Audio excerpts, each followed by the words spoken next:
श्रोतागण, भाई और बहनों, चैनल 24+ न्यूज के खास विशेष मनमोहक, हमें अच्छी शिक्षा देने वाला, हमें अच्छी प्रेरणा देने वाला, हमें अच्छा इंसान बनाने वाला और हमारी सोसाइटी का कल्याण करने वाला कार्यक्रम पुनरुत्थान में आप सभी का हार्दिक स्वागत है, अभिनंदन है, सत्कार है। पुनरुत्थान के माध्यम से कई लोगों के अंदर परिवर्तन आया है। जो लोग व्यसनी थे उन्होंने अपनी व्यसन मुक्ति कर दी, जो लोग गलत रास्ते पर चल रहे थे वो सही रास्ते पर आ गए। समाज में कुछ अपराध कम हो रहे हैं और समाज के अंदर एक अच्छा वातावरण बन रहा है और बनना भी चाहिए, क्योंकि पुनरुत्थान कार्यक्रम एक ऐसा है जिसमें प्रतिदिन ऐसे ऐसे विषयों पर वार्ता की जाती है, गूढ़ चिंतन किया जाता है, टिप्स दिए जाते हैं जिससे हमारा स्वास्थ्य का विकास हो, जिससे हमारी सद्बुद्धि का विकास हो, जिसमें हमारे विधायक भाव आते हों। तो इसी क्रम में आज का जो हमारा विषय है वो एक बहुत ही सुंदर विषय है। वह विषय है समय बड़ा बलवान। तुलसीदास जी ने कहा, भाई और बहनों, तुलसी नर का क्या बड़ा और समय बड़ा बलवान। काबा लूटी गोपियां और वही अर्जुन वही बाण। कहने का अर्थ क्या है कि समय जो है ना वो बहुत बलवान होता है, अच्छे अच्छों को झुका देता है। अर्जुन का जो गांडीव जो धनुष था, उस धनुष के नाम से लोग डरते थे, थर्राते थे, लेकिन उसका जब समय बुरा आया, यानी जब उसके कर्म जो है विरुद्ध चलने लगे, उस समय अर्जुन के सामने उनकी प्रिय गोपियां, अर्जुन की गोपियां बहुत प्रिय थी, तो उन गोपियों के जो मीणा लोग थे उन्होंने अर्जुन के सामने ही उन गोपियों को लूट लिया। ये समय का असर होता है। अब प्रश्न ये है कि समय हमारा बुरा क्यों आता है, और जब समय बुरा आता है तो हमें क्या करना चाहिए। इन बातों पर हम गहराई से चिंतन करेंगे। समय का बुरा होने का अर्थ ये होता है कि हमने पूर्व जन्म के अंदर 84 लाख जीवा योनि में से किसी भी प्राणी को मन से, वचन से, काया से, करने से, करवाने से, अनुमोदने से उसको किसी प्रकार का कष्ट दिया है, तो उसके कॉजेज डाल दिए हमने, उसके बीज डाल दिए। वो बीज एक फल का रूप लेकर के इस जन्म में हमारे साथ में आता है। अगर पूर्व जन्म में हमने अच्छे कर्म किए हैं तो उसके फल हमको अच्छे मिलते हैं। पूर्व जन्म के अंदर हमने अगर कॉजेज गलत डाले हैं तो उसका इफेक्ट हमें खराब मिलता है, और उसके अनुसार समय बताया गया है। समय का यह अर्थ है भाग्य से है। भाग्य और पुरुषार्थ है, एक सिक्के के दो पहलू है। आज का किया गया हमारा सही दिशा के अंदर कार्य है, वो पुरुषार्थ कहलाता है, और आज का पुरुषार्थ आने वाले कल का भाग्य बनता है। और आज हम जैसा भोग रहे हैं, अच्छा भोग रहे हैं या बुरा भोग रहे हैं, ये हमारा भाग्य पूर्व जन्म में हमने जो भाग्य किया था, कॉजेस डाले थे, उसके इफेक्ट आज मिल रहे हैं। भारतीय संस्कृति की ये बड़ी विशेषता है। भारतीय संस्कृति आचार प्रधान संस्कृति है, धर्म प्रधान संस्कृति है, आत्मा में विश्वास करती है, पुनर्जन्म में विश्वास करती है। जो व्यक्ति आत्मा में विश्वास करता है, सहज ही पुण्य, पाप, पुनर्जन्म, अच्छा बुरा, ये उसके साथ स्वतः ही जुड़ जाते हैं। और जो आत्मा में विश्वास नहीं करता, जैसे चार्वाक दर्शन है, वो आत्मा में विश्वास नहीं करते। वो कहते हैं ईट, ड्रिंक एंड बी मैरी। और वो चेतना की, आत्मा की परिभाषा क्या करता है चार्वाक दर्शन, कि वो उदाहरण देते हैं कि जो शराब बनाई जाती है वो कैसे बनाई जाती है। जो गेहूं है, गुड़ है और कुछ 2-4 पदार्थ उसके डाल करके उसको जमीन के अंदर गाड़ा जाता है, घड़े में डाल करके, तो सारा पिघल जाता है। पिघलने से उसके अंदर मादकता पैदा होती है शराब के अंदर। तो मादकता डाली नहीं गई थी, मादकता उन सब सब्सटेंसेस के, उन सब तत्व जो डाले गए थे उनके संयोग से मादकता आ गई। तो चार्वाक दर्शन ये कहता है कि ये सृष्टि जो है पंचभूतात्मक है, पृथ्वी, जल, अग्नि, वायु और आकाश, इनसे हमारा शरीर बनता है। और जब किसी शरीर का निर्माण होता है इन सब से, तो जैसे कि शराब के अंदर मादकता अपने आप आती है, उस तरीके से चेतना भी शरीर के अंदर अपने आप ही 5 तत्वों के द्वारा पैदा हो जाती है, पैदा की नहीं जाती है, अजर अमर अविनाशी नहीं होती है। और जब ये शरीर राम नाम सत्य होता है, शरीर की मृत्यु हो जाती है, तो उनके अनुसार पृथ्वी पृथ्वी में, जल जल में, अग्नि अग्नि में, वायु वायु में, आकाश आकाश में जाकर के पुनः सृष्टि के अंदर विलीन हो जाता है। और जब वो विलीन हो जाता तो आत्मा भी चली जाती है, आत्मा वहां टिकती नहीं है। लेकिन हमारे भारतीय दर्शनों की मान्यता है कि आत्मा अजर है, अमर है, अविनाशी है, रंग नहीं, रूप नहीं, गंध नहीं, वर्ण नहीं, जलती नहीं, मरती नहीं, कटती नहीं, किसी को रोकती नहीं, किससे रुकती नहीं और अमूर्त है। लेकिन उसके गुण क्या है कि आत्मा अनंत ज्ञान वाला है, अनंत दर्शन वाला है, अनंत शक्ति वाला है और अनंत सुख का धाम है, शाश्वत सुख है शुद्ध आत्मा के अंदर। तभी हम मोक्ष जाना चाहते हैं। शाश्वत सुखों का नाम ही मोक्ष है। हमारे इस जन्म के अंदर कभी सुख आता है और उसके बाद में दुख आता है, हर संयोग के साथ वियोग जुड़ा हुआ रहता है। तो इस तरीके से संयोग वियोग का चक्र चलता रहता है। तो हम बात कर रहे थे भाग्य की, यही भाग्य कहलाता है। और जब समय आदमी का बुरा चलता है तब उसकी सारी विपरीत स्थितियां हो जाती है। भाइयों और बहनों, दर्शकगण, श्रोतागण, मैं कुछ उदाहरणों के द्वारा इस बात को क्लियर करना चाहता हूं कि समय बुरा कैसे होता है। एक तो मैंने अर्जुन का उदाहरण दिया, दूसरा जब भगवान राम जो कि स्वयं एक अवतार थे, लेकिन पिता की आज्ञा का निर्वाह करने के लिए कैकेयी ने जो वरदान मांगा था उसकी पूर्ति करने के लिए विवश होकर के जो है, क्योंकि रघुकुल रीत सदा चली आई, प्राण जाय पर वचन न जाई। राजा दशरथ थे, वो वचनों से बंधे हुए थे, कैकेयी को वचन दे दिए थे 2, तो उन्होंने, कैकेयी ने पुत्र के प्रति जो है उसका मोह हो गया। इस मोह के कारण भरत को राजा बनाना उसने मंथरा के कहने से। मुख्य इसके अंदर भूमिका मंथरा निमित्त बनती है बुरा समय आने के लिए।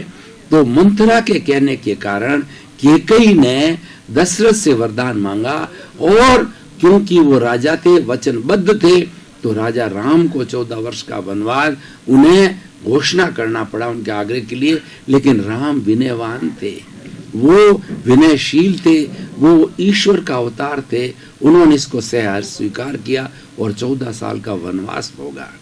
राजा हरिश्चंद्र दूसरा उदाहरण, उसको कई वर्षों तक चंडाल के घर पानी भरना पड़ा और ऐसी स्थिति आ गई, उनका स्वयं का पुत्र गुजर गया। तारा रानी, उस पुत्र, उसके पास के अंदर कफन नहीं था, तो तारा रानी जो है उस पुत्र को लेकर के आई और उस चंडाल ने ड्यूटी लगाई थी राजा हरिश्चंद्र की शमशान के अंदर कि कोई भी आवे तो उसको जो है कफन के पैसे मांगने हैं, कफन मांगना है। तो जब वो तारा रानी वहां पर आई तो उसने कहा कि मेरे पास तो कुछ भी नहीं है, लेकिन उन्होंने कहा कि ये तो नियम है कि मेरे को ड्यूटी कर रहा हूं मैं।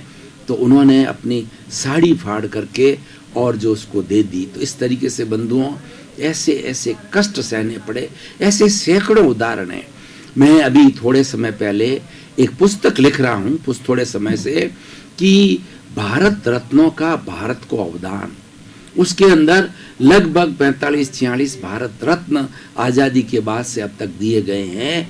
तो मैंने उनका जब पूरा चरित्र पढ़ा तो प्राय मैंने पाया कि बचपन के अंदर किसके पिताजी गुजर गए, पहले माता गुजर गई, प्राय जो है विभिन्नता आ गई, उनके पास पढ़ाई करने के साधन नहीं थे और बड़ी गरीबी की हालत में थी। और गरीबी की हालत में उठ करके उन्होंने भारतवर्ष को इतने बड़े बड़े अवदान दिए कि भारत सरकार ने उनको भारत रत्न अलंकरण से विभूषित किया, उनसे नवाजा गया उनके कार्यों का मूल्यांकन करने के लिए। तो ये मैं कहना चाह रहा हूं कि इस व्यक्ति का समय आता है, व्यक्ति का भाग्योदय होता है, अच्छा समय भी आता है। अच्छा समय आता है उसकी तो क्या बात करें। अच्छा समय आता है, व्यक्ति को धन मिलती है, दौलत मिलती है, कार मिलता है, बंगला मिलता है, ऐश आराम प्रतिष्ठा पद और हर एक उसकी मानता है। लेकिन उसमें क्या चिंतन करना, चिंतन है कि बुरा जो समय आता है उस वक्त, और बुरा समय आता क्यों है। मुख्य जो कॉजेज की हमने बात करी, कॉजेज के अंदर सबसे बड़ा जो नुकसान देने वाला जो विषय है वो है हमारा अहंकार। व्यक्ति अहंकार के वशीभूत होकर के वो दुर्व्यवहार करता है, किसी को हीन समझता है, घृणा करता है, अपने आप को श्रेष्ठ समझता है और अगले को दुख देता है। सबसे बड़ा दुख देने वाला जो फैक्टर है वो अहंकार के वशीभूत होता है। राजा रावण को देखिए कि राजा रावण वेदों का प्रकांड पंडित था, बड़ी अच्छी तरीके से वेदों से वो विधि कराया करता था, हर वैदिक परंपरा का बहुत बड़ा ज्ञाता था। स्वयं भगवान ने जो है पूजन करने के लिए जो है वो रावण को बुलाया, क्योंकि सबसे बड़ा पंडित उस वक्त के अंदर जो जब शिवलिंग बनाया गया तो उस वक्त के अंदर रावण को बुलाया गया और रावण भी अपनी प्रतिद्वंदी होते हुए भी अपनी ड्यूटी समझ करके हाजिर हुआ। तो भाइयों और बहनों दर्शक गण, मुख्य बात यह है कि अहंकार एक ऐसा विनाशकारी तत्व है जो व्यक्ति का विनाश कर देता है और इसी कारण से रावण जो है उसका विनाश हुआ। प्रबुद्ध होते हुए भी वो उसकी बुद्धि भ्रष्ट हुई, अहंकार के कारण सीता हरण करके लाया और उसका विनाश हुआ राम के हाथों से। तो मुख्य कारण जो है अहंकार है, इसी से हमारे बुरे कर्मों का बंध होता है, पाप कर्मों का बंध होता है और जब वो उदय में आता है कर्म तब हमें इफेक्ट देता है। बुरा समय क्या आता है, बीमारी का हो जाना, असाध्य बीमारी का हो जाना, गरीबी का आ जाना और व्यवसाय के अंदर कोई भी कार्य करे उसके अंदर इनकम नहीं होना। बुरा समय आता है तो व्यक्ति सोने में हाथ डालता है, वह रेत हो जाती है, राख हो जाती है। अच्छा समय आता है तो राख में हाथ डालता है तो उसको सोना मिल जाता है।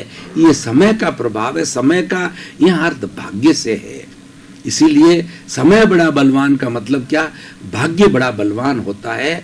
लेकिन बंधुओं हमेशा ये ध्यान रखना चाहिए कि भाग्य पुरुषार्थ से बनता है। हमारी भारतीय परंपरा, भारतीय संस्कृति पुरुषार्थ प्रधान है। इसीलिए जो पुरुषार्थ चतुष्टय की स्थापना की गई कि 4 तरह के पुरुषार्थ होने चाहिए। काम और अर्थ होते हैं वो हमारे व्यवहार जगत के पुरुषार्थ है और धर्म और मोक्ष जो है ये तत्व है हमारे निश्चय जगत के जो है वो पुरुषार्थ है और ये व्यक्ति करता है और किया जाना चाहिए। इसी से भाग्य होता है और भाग्योदय के अनुसार ही फल मिलता है और भाग्योदय जैसा बीज बोया जाता है वैसा ही उसका इफेक्ट होता है। दर्शकगण, श्रोतागण, भाइयों और बहनों, काफ़ी समय से हम चिंतन कर रहे हैं। अब तरोताजगी महसूस करने के लिए थोड़े समय का ब्रेक ले रहे हैं। ब्रेक के बाद पुनः हाजिर होंगे।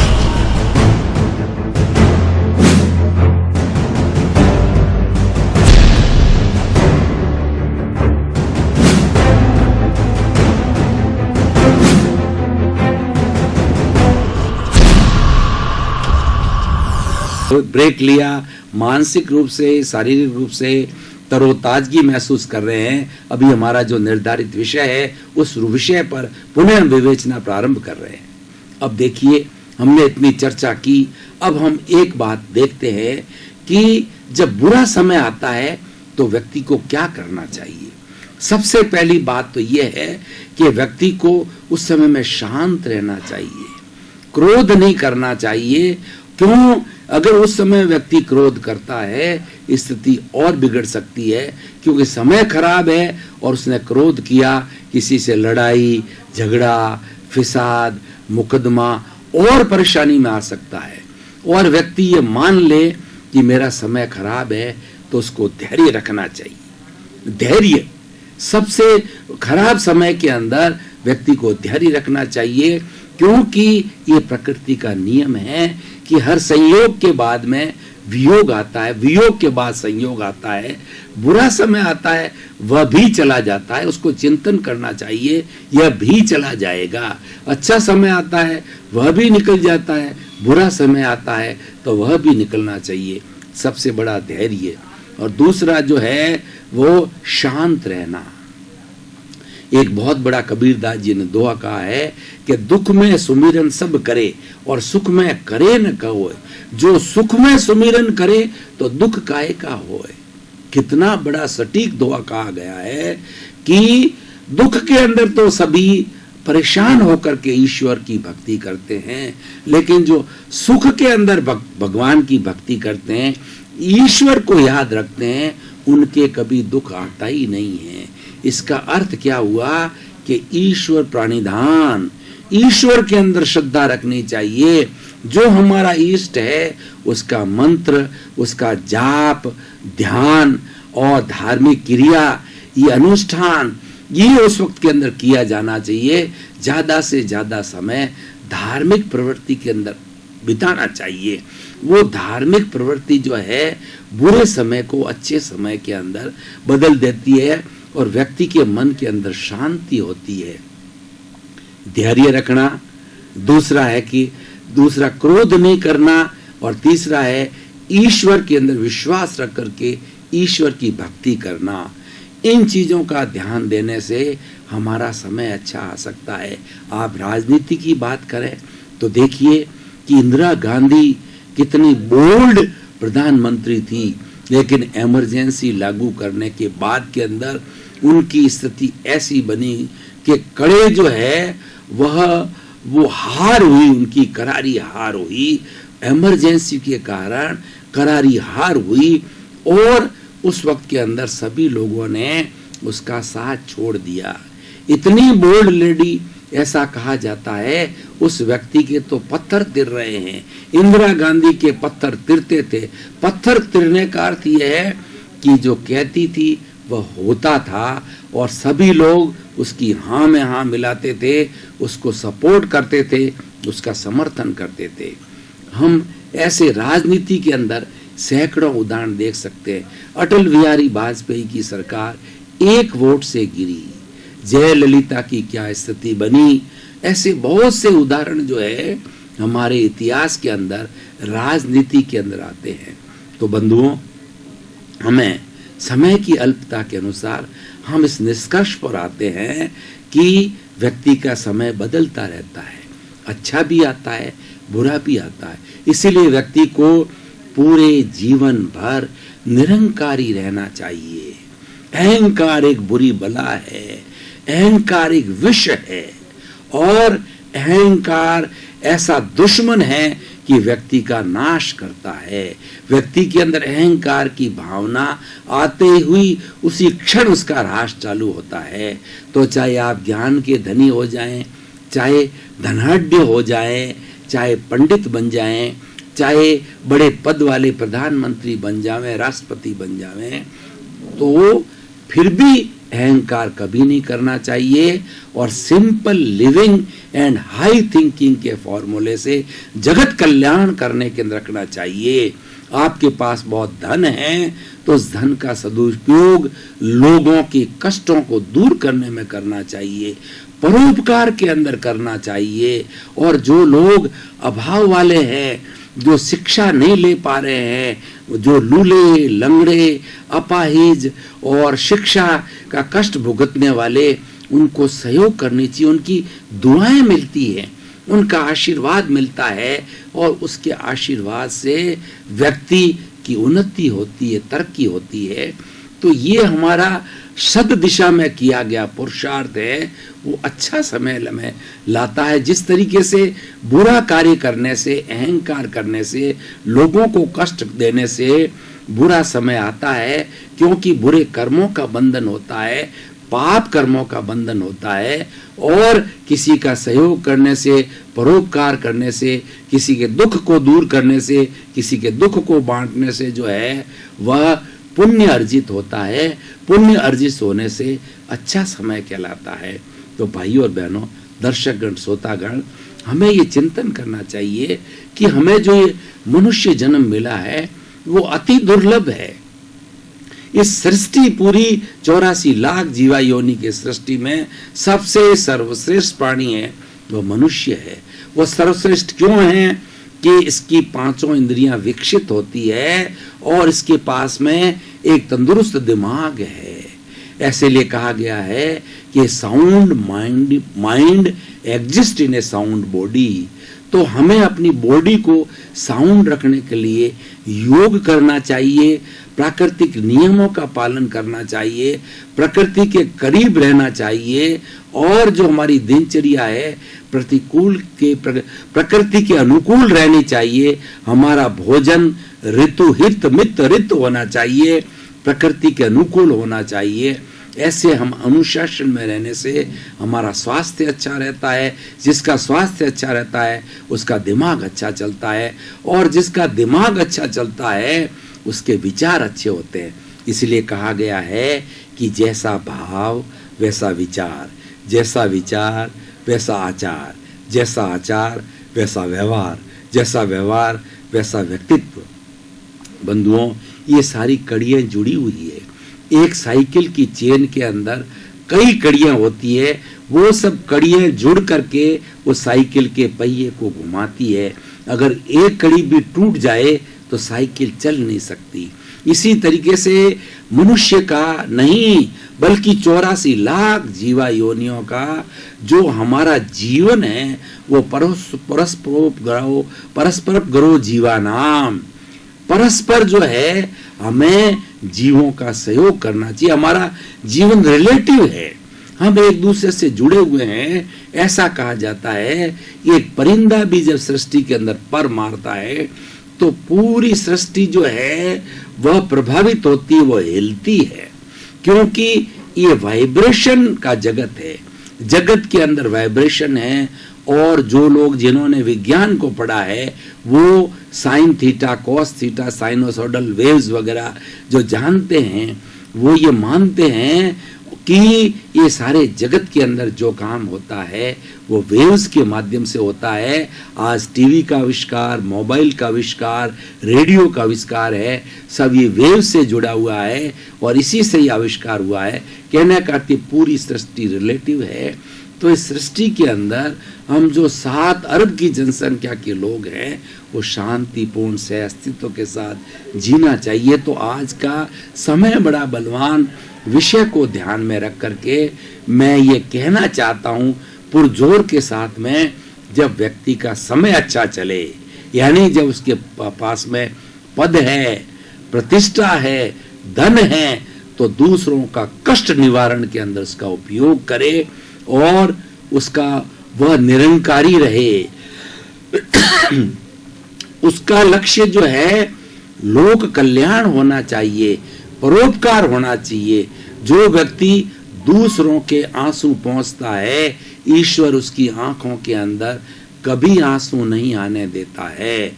इसलिए बंधुओं, भाइयों, बहनों, दर्शकगण, श्रोतागण, आप चाहते हो कि हमारे पास में दुख नहीं फटके तो आप अपने भावों को विधायक रखो, अपने विचारों को पॉजिटिव रखा करो।